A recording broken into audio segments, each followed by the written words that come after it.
Hello दोस्तों। तो market की प्री ओपनिंग हो चुकी है। काफ़ी बड़ा गैप डाउन दिख रहा है मार्केट में। गैप डाउन ओपन होगा काफ़ी बड़ा। तो यहाँ जो सेलर्स बैठे हैं उनको हम टारगेट कर ही नहीं सकते हैं, ना ही इनको टारगेट कर सकते हैं, क्योंकि अब इतने बड़े गैप डाउन में उनको प्रॉफिट दिख गया होगा, वो सीधा प्रॉफिट बुक करेंगे, उनका एसएल अवेलेबल होगा नहीं। और बायर्स को ऑलरेडी निकाल ही चुका है। तो अभी जो चार्ट बनता है उसके हिसाब से हमें ट्रेड करना पड़ेगा। कैसे चार्ट बनता है हम देखेंगे, कैसे चार्ट बनता है, फिर उसके हिसाब से हम ट्रेड प्लान करेंगे। अभी मार्केट को ओपन होने देते हैं और थोड़ा चार्ट बनने देते हैं। पुराने चार्ट का यहाँ पर कोई रोल नहीं रह गया अब, क्योंकि अगर गैप अप बढ़ाओ या फिर गैप डाउन बढ़ाओ तो फिर उसका रोल रहता नहीं है पुराने चार्ट का। तो ये काम आएगा नहीं। अभी अभी जो बनेगा चार्ट वो उस हिसाब से हम ट्रेड करेंगे। अभी बनने देते हैं, वेट करके ही हमें थोड़ा एंट्री करना पड़ेगा। जो मॉर्निंग में आएंगे बायर सेलर, उस हिसाब से जहाँ पर एसएल बनेंगे उस हिसाब से हम ट्रेड प्लान करेंगे। और मार्केट भी ओपन हो चुका है, तो अभी देखते हैं, बनने देते हैं क्या होता है। अभी थोड़ा रुक करके हम एंट्री बनाएंगे, वेट करेंगे। यहाँ पर ये राउंड नंबर का रेजिस्टेंस लेकर के नीचे जाने की कोशिश कर रहा है। तो ऊपर राउंड नंबर है, वहाँ से ये नीचे जाने की कोशिश कर रहा है, तो सेलर्स आना शुरू हो गए होंगे। और यहाँ पर ये जो ब्रेक डाउन भी कर दिया है इसका लो का, इसके नीचे कोई चार्ट अवेलेबल है नहीं, बायर्स के एसएल होंगे नहीं। तो ऊपर से सेलर्स आ रहे हैं और बायर्स को निकाल चुका है। तो इस ब्रेक डाउन के बाद भी फिर सेलर्स ही आएंगे। तो हम एक बाइंग साइड के सेटअप को आइडेंटिफाई कर सकते हैं।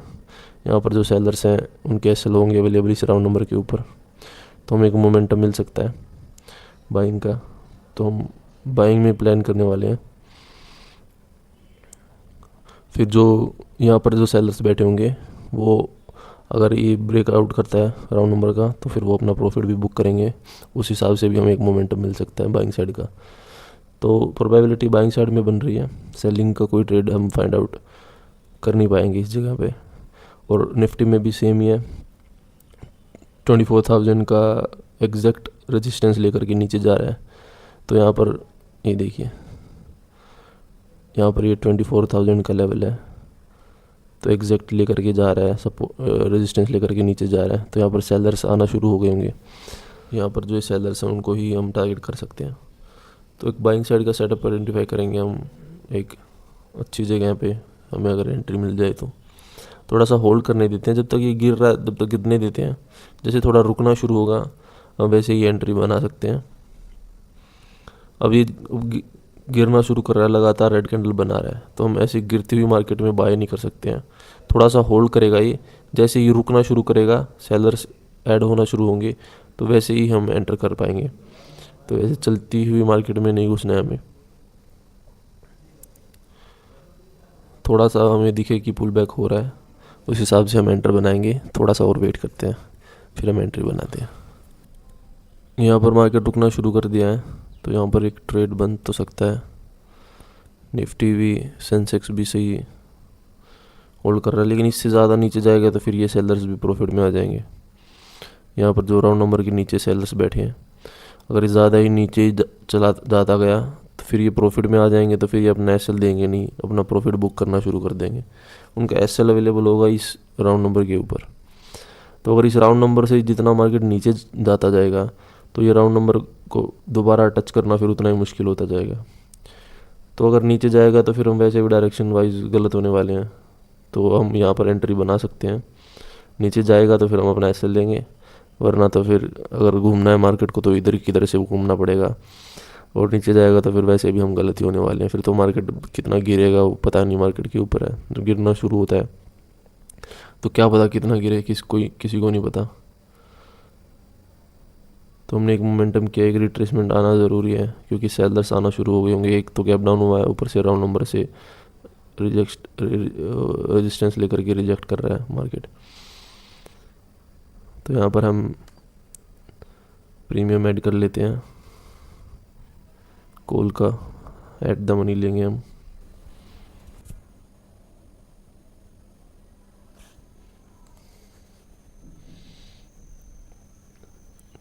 बड़ी कैंडल बना रहा है, वेट किया जाए क्या?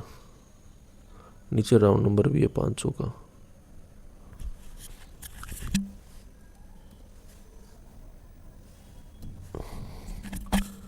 ये राउंड नंबर क्रॉस कर देगा तो फिर जो इन्वेस्टर्स है वो भी भागना शुरू कर देंगे।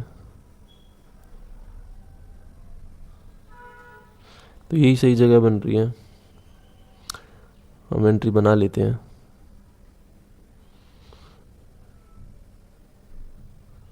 सो हम एंटर कर लेते हैं। 1314 का मिला है हमें।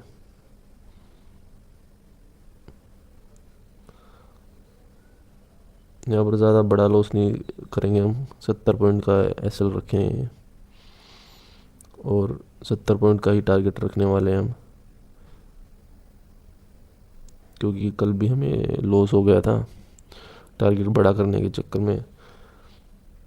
कल हमने रिस्क लिया, टारगेट बड़ा करने का सोचा, हमने ग्रीड किया, तो कल के लिए चल जाएगा क्योंकि परसों हमने प्रॉफिट किया था। लेकिन आज हम वो लालच नहीं कर सकते हैं, बड़े प्रॉफिट करने का आज हम लालच नहीं कर सकते हैं, क्योंकि आज हमें लॉस हुआ है। और अगर लॉस हुआ है और लगातार लॉस होते रहे तो फिर हम वो रिकवर नहीं कर पाएंगे। हम वो मेंटेलिटी भी हमारी ख़राब होगी और साइकोलॉजी भी ख़राब होगी। तो लगातार लॉसेस की स्ट्रीक नहीं रखनी है। अगर प्रॉफिट मिल रहा है तो हम वो लेकर के निकलेंगे और अपना टारगेट लेकर के निकलेंगे। जितना भी हम रखते हैं 1:1 का रखते हैं। तो अभी 27 22 पॉइंट्स का लॉस दिख रहा है हमें, तो अभी लिमिट में है। तो जैसे ही लिमिट क्रॉस होगी वैसे ही हम अपना एग्ज़िट करेंगे। सो अभी डायरेक्ट राउंड नंबर पे आकर आ रहा है, बिना कोई रिट्रेसमेंट के डायरेक्ट राउंड नंबर को टेस्ट कर रहा है। तो यहाँ से एक रिवर्स आना चाहिए। अगर सीधा ही ब्रेक डाउन कर देगा तो सिर्फ सेलर्स ही आएंगे। एक साइड के जब ट्रेडर आते हैं तो फिर मार्केट ऐसा काम करता नहीं है। तो एंट्री तो हमने सही की है देख करके, लेकिन अगर जाता है तो मार्केट को कोई नहीं रोक सकता। अगर बाइंग होनी है तो इधर किधर से होनी पड़ेगी, नहीं तो फिर ये सेलर्स जो है, जो अभी खुलते ही जो सेल कर रहे हैं, वो फिर प्रॉफिट में आ गए तो फिर मार्केट उनको टारगेट कर नहीं पाएगी। जाना है तो इसको इधर किधर से ही जाना पड़ेगा, या फिर थोड़ा मोड़ा भी अगर ब्रेक डाउन करता है उतनी फिर हमारे पास लिमिट भी होती है। तो अगर हमारी लिमिट क्रॉस होगी तो वैसे भी कोई फ़ायदा नहीं है, फिर डायरेक्शन ही चेंज कर लेगा मार्केट। फिर कितना गिरे मार्केट के हाथ में होता है, फिर वो क्या पता कितना गिरे। फिर क्रिएट हो जाता है, एक तो गैप डाउन है, ऊपर से मार्केट एकदम से शार्प नेगेटिव हो रहा है, तो फिर क्रिएट हो जाएगा। तो फिर जो इन्वेस्टर्स होते हैं वो सब भी भागना शुरू कर देते हैं। फिर एक बड़ी सेलिंग आ सकती है, फिर तो बाइंग हो नहीं सकती है। फिर तो बाइंग अगर होनी है तो इधर किधर से होनी पड़ेगी। तो हमने एंट्री सही की है, रुक बढ़िया से देख करके रोक करके सही जगह पर एंट्री किया है। तो इधर किधर से बाइंग होनी चाहिए। और एसएल भी अवेलेबल हैं, ऊपर सेलर भी अवेलेबल हैं, तो कोई चिंता की बात नहीं है। यहाँ पर एसएल भी अवेलेबल हैं। और सेंसेक्स में और निफ्टी में तो राउंड नंबर से ही नीचे जा रहा है मार्केट, तो यहाँ पर तो सेलर्स है ही, तो इसमें कोई डरने की बात नहीं है। ग्रीन कैंडल बनना शुरू भी हो गया है। सो अभी वेट करेंगे और देखेंगे अपना टारगेट या फिर अपना एसएल क्या देता है मार्केट। दोस्तों प्रॉफिट देना शुरू कर दिया मार्केट ने। एक ही कैंडल में बढ़िया कैंडल बना रहा है, प्रीमियम की चार्ट बढ़िया बूम कर रहे हैं। 30 पॉइंट का प्रॉफिट दिख रहा है हमें। हमारा टारगेट 70 पॉइंट का होता है, तो टारगेट के नज़दीक से ही आया है। 40-45 पॉइंट का हमारे को प्रॉफिट दिखा करके अब थोड़ी रेड कैंडल बना रहा है। लेकिन कोई बात नहीं, इस रेड कैंडल से डरने की बात नहीं है, वो तो बनाते हुए जाएगा ही ऊपर। और सेंसेक्स भी और निफ्टी भी हमारा साथ दे रहा है, सही कैंडल्स बना रहा है। तो ऊपर एसएल तो अवेलेबल है, उन सेलर्स को तो निकालना ही पड़ेगा, डराना ही पड़ेगा। ये देखिए 40 पॉइंट्स मिल रहे हैं हमें। एक और बढ़िया से शार्प कैंडल बना दे तो हमारा टारगेट मिल जाएगा हमें। अगर बढ़िया कैंडल बनाता है तो हम थोड़ा टारगेट को बढ़ा भी सकते हैं, लेकिन अगर ये बिल्कुल ही छोटी छोटी कैंडल बना करके हमें टारगेट देगा तो हमें एग्जिट करना पड़ेगा, क्योंकि आज प्रॉफिट करना बहुत ज़रूरी है। कल लॉस हुआ है तो आज प्रॉफिट करना उतना ही ज़रूरी है। 45 पॉइंट्स दिख रहे हैं हमें, 70 पॉइंट देखते हैं हम प्रीमियम में, बैंक निफ्टी में। सेंसेक्स में हम देखते हैं 100 पॉइंट्स, और निफ्टी में लेते हैं हम 30 पॉइंट्स के एसएल और 30 पॉइंट का टारगेट। टारगेट को हम अकॉर्डिंगली करते हैं, ऐसा नहीं है कि फिक्स होता है। अगर हमें बढ़िया दिख रहा है, एकदम से कैंडल शार्प बन रही है, तो हम टारगेट को बड़ा कर सकते हैं। लेकिन हम सिस्टम पे एसएल लगा देते हैं, सिर्फ एसएल लगाते हैं, टारगेट नहीं लगाते हैं। टारगेट हम हो सके तो बड़ा करते हैं जितना हो सके। कई बार वो जैसे कल लॉस हो गया तो हमें वो रिकवर भी करना पड़ेगा, है ना। ये बिल्कुल हिट होने वाला है हमारा टारगेट। तो अभी है मार्केट के पास रेंज, थोड़ा और रिट्रेसमेंट दे सकता है। लेकिन कल अगर वो हुआ है, हमारा लॉस हुआ है, तो आज हमें प्रॉफिट लेकर के जाना ही पड़ेगा। तो हम ये सोचेंगे कि आज बड़ा प्रॉफिट लेंगे हम, तो फिर हम गलत हो जाएंगे। कल भी हमने वही गलती की थी, हमारा जस्ट टारगेट हिट करके मार्केट रिवर्स हो गया था। तो आज भी अगर सेम चीज़ होती है तो फिर बहुत साइकोलॉजी हमारी ख़राब होने वाली है, बहुत दिक्कत होने वाली है फिर। और मार्केट करने का भी वही ट्राई कर रहा है, सिर्फ 2-3 पॉइंट से बचे थे हम।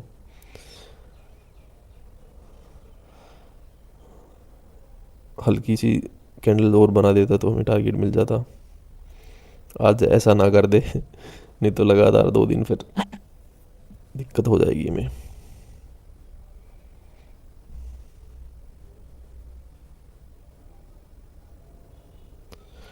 ये देखिए जस्ट 67 पॉइंट मिल रहे थे हमें, 3 पॉइंट से बच गया हमारा टारगेट, और सारा प्रॉफिट उड़ा रहा है।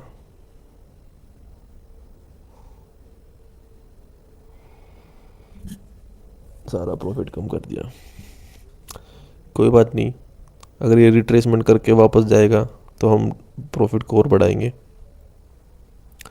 है ना। अगर सीधा ये ऊपर जाता तो हम मे भी टारगेट को बुक कर लेते। लेकिन अब ये अगर ऊपर जाएगा तो हमें पता है रिट्रेसमेंट करते हुए अगर जाएगा तो मार्केट और ऊपर जा सकता है। दोस्तों, इसी मोमेंटम की बात कर रहे थे हम। 53 पॉइंट्स हमें फिर से प्रॉफिट दिखना शुरू हो गया। हम इसी की बात कर रहे थे, अगर ये रिट्रेसमेंट करता हुआ जाएगा तो हमें एक और बढ़िया से मोमेंटम मिलेगा। और इस हाई तक तो हम वेट करने ही वाले हैं, इस हाई तक।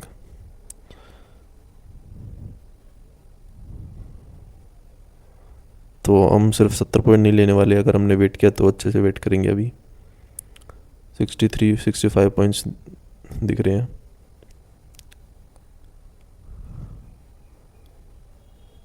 और इसमें भी एक रिट्रेसमेंट बनती है और नंबर भी है ऊपर। एक 60% तक तो हम रिट्रेसमेंट का वेट करेंगे। यहाँ से मोमेंटम हुआ है, ये देखिए। तो यहाँ तक तो आसानी से मार्केट जा सकता है, यहाँ तक तो आसानी से जा सकता है, तभी इन सेलर्स को निकाल पाएगा। तो हम यहाँ तक तो हम वेट करेंगे ही। सेंसेक्स यहाँ तक जाएगा और बैंक निफ्टी अगर यहाँ तक जाता है तो जोन सा भी पहले अपना ये रेजिस्टेंस पर पहुँचेगा, हम एग्जिट कर देंगे। तो तभी है कि तीनों इंडेक्सेस को हमें देखना पड़ता है ट्रेड कैसे। अब ज़रूरी नहीं है ये अगर इसको निकाल दे सेलर्स को तो उनको भी सब सारे सेलर्स को निकालना ही पड़ेगा, है ना। अगर एक ब्रेकआउट कर देता है तो ज़रूरी नहीं है तीनों ही ब्रेकआउट करेंगे। तो तीनों में से एक भी कोई ब्रेकआउट कर देता है तो हम अपना एग्जिट कर देंगे। हम इतना रिस्क नहीं लेंगे, क्योंकि कल लॉस हुआ है तो हम वेट नहीं करने वाले हैं कि कुछ ज़्यादा ही प्रॉफिट लेंगे हम। हमें ये है कि आज प्रॉफिट करना ज़रूरी है क्योंकि कल लॉस हुआ था। अपने हायर पॉइंट तक जाएगा ये, हमें 70-80 पॉइंट मिल जाए तो सही है। चलिए गाइज, हम एग्जिट कर लेते हैं। हमें मिल रहा है 1389 पे एग्जिट हुआ है हमारा। 89 पे लगा देता हूँ।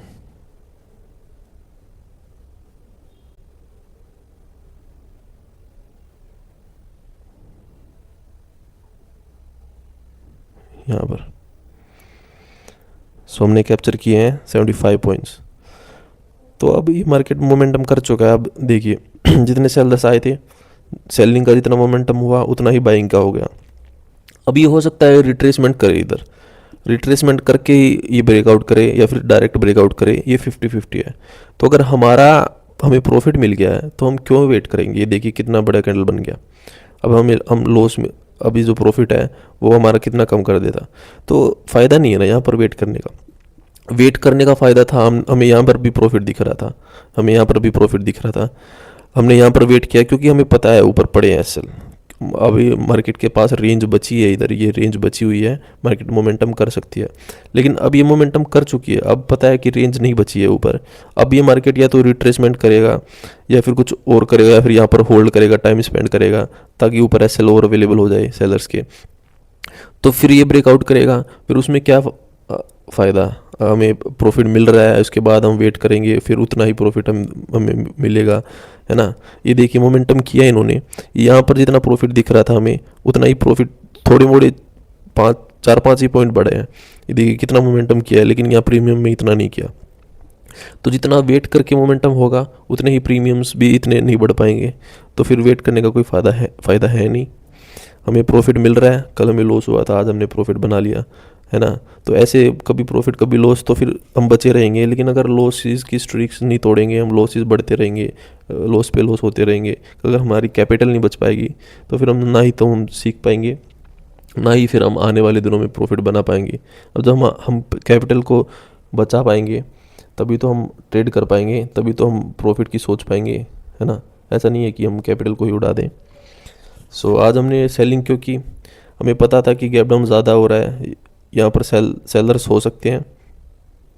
एक सेकेंड, यहाँ पर सेलर्स हो सकते हैं बिल्कुल। यहाँ पर सेलिंग का मोमेंटम हुआ है तो यहाँ पर सेलर होंगे, यहाँ पर भी होंगे, यहाँ पर भी होंगे। लेकिन मार्केट गैप डाउन ज़्यादा करने की वजह से ये सेलर्स जो हैं वो प्रॉफिट में आ गए होंगे, है ना। उनको सीधा हम टारगेट कर नहीं सकते हैं। तो सेलिंग बाइंग साइड के हम सेटअप को बाइंग साइड के सेटअप में हम इसलिए नहीं जा पा रहे गए क्योंकि यहाँ पर सेलर्स के एसएल अवेलेबल थे नहीं, और नीचे बायर्स के भी एसएल अवेलेबल नहीं थे कि हम मार्केट में सेल कर पाए। बायर्स के एसएल अवेलेबल है, नीचे कोई चार्ट अवेलेबल नहीं था। तो ना तो यहाँ पर डायरेक्ट एसएल थे, तो हमने वेट किया चार्ट बनने का। हमने पिछले चार्ट के हिसाब से ही कोई ट्रेड नहीं किया, हमने आज के चार्ट के हिसाब से ही ट्रेड किया है। हमें पता था कि अब मार्केट गैप डाउन हुआ है और सेलिंग का मोमेंटम दे रहा है, तो यहाँ पर सेलर्स हो सकते हैं। तो उनको टारगेट करने के लिए या फिर उनको डराने के लिए मार्केट एक बाइंग का मोमेंटम ज़रूर देगा। और सेंसेक्स और निफ्टी में भी राउंड नंबर का जो है रेजिस्टेंस लेकर के आ रहा था मार्केट नीचे, तो हमें पता था कि सेलर्स आ रहे होंगे, सेलर्स आ गए होंगे। उनको निकाल के या फिर उनको डरा करके मार्केट तब मोमेंटम करेगा। तो हमें एक बाइंग का मोमेंटम छोटा मोटा मिलना ज़रूरी था और वो हमें मिला, जो हमने सोचा था वैसे ही हुआ।